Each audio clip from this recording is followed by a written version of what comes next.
Hey, welcome in. So this is an interesting story here. This woman here, she is claiming that she has anorexia. Fat activist, plus-size model Tess Holliday comes out as anorexic. So she has come out as anorexic. Now, I'm confused.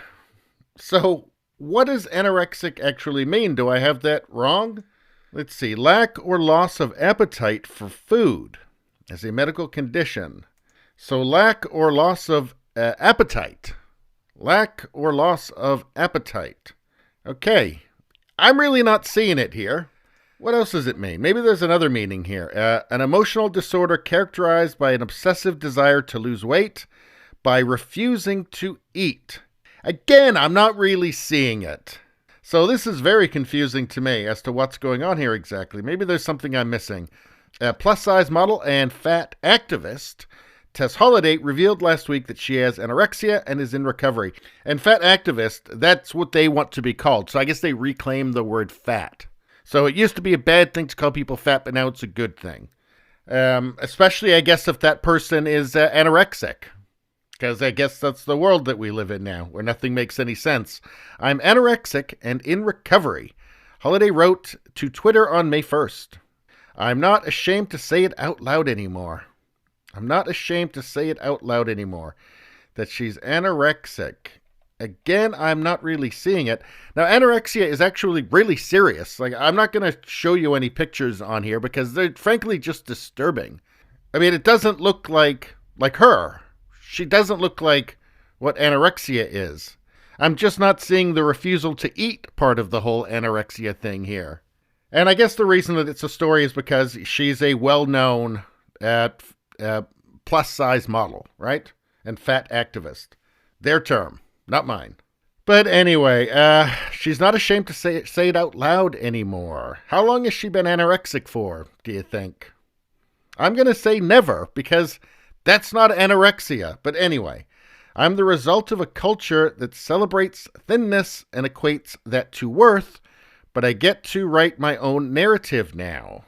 I'm finally able to care for a body that I've punished my entire life, and I am finally free. Where to start in this? The reason that I do these stories is because they say something about the culture. Because we live in a culture now where up is down and down is up. And, anti-racism is just clearly racism. What they teach as anti-racism is clearly just racism.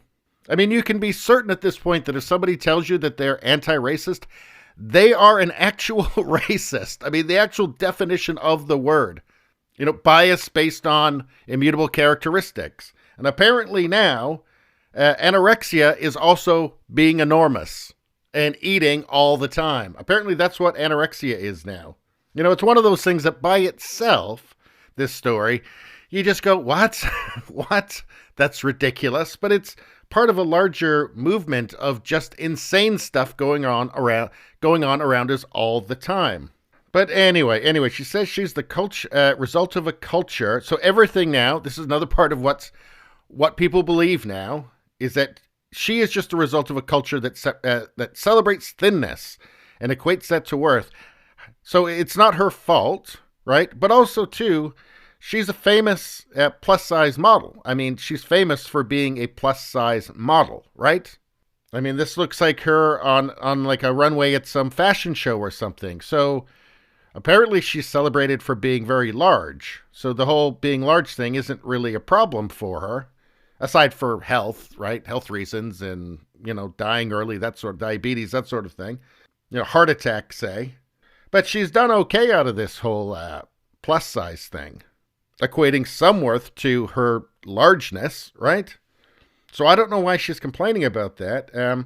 She gets to write her own narrative now. Well, who was writing it before? Nobody was. She was doing exactly what she wanted to do. I'm finally able to care for a body that I've punished my entire life. Now, I don't doubt that she's punished her body her entire life, but not by starving it. Clearly. I mean, do we not all understand that anorexia makes you very, very thin, unhealthily thin, not unhealthily large? I mean, maybe what it is that she was so successful as a plus-size model that that she doesn't feel oppressed anymore. So now she still has to be oppressed because that's how you get value, right? It's a good thing. That is the currency of the age, apparently, if a company hires somebody to do a job and they're terrible at that job, it's okay as long as they're bipolar. Because that's apparently these are the good things now. This is the value that people have, is how oppressed they are. What's wrong with them?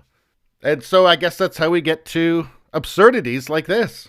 So anyway, she's finally free because she has told us that she's something that she's clearly not. But if she were, it would be a bad thing. Anyway, when folks online questioned Holliday's eating disorder, noting that she's obese, okay, the model wrote a post claiming her detractors don't know science. Well, I'm not a scientist. Okay, I freely admit that I am not a scientist. But even not being a scientist, I can still see that she's obese. I mean, you could fit 4 Karen Carpenters just in that one arm, all right? She doesn't have anorexia. Let's see, she said, but you're fat, how are you anorexic comments. So those obvious, those ridiculous comments of, but you're fat. But everybody can see that. In fact, that's your whole thing, is that you're a fat model. I mean, that's your career. Your whole career is built on that. Not those comments of what's just obvious.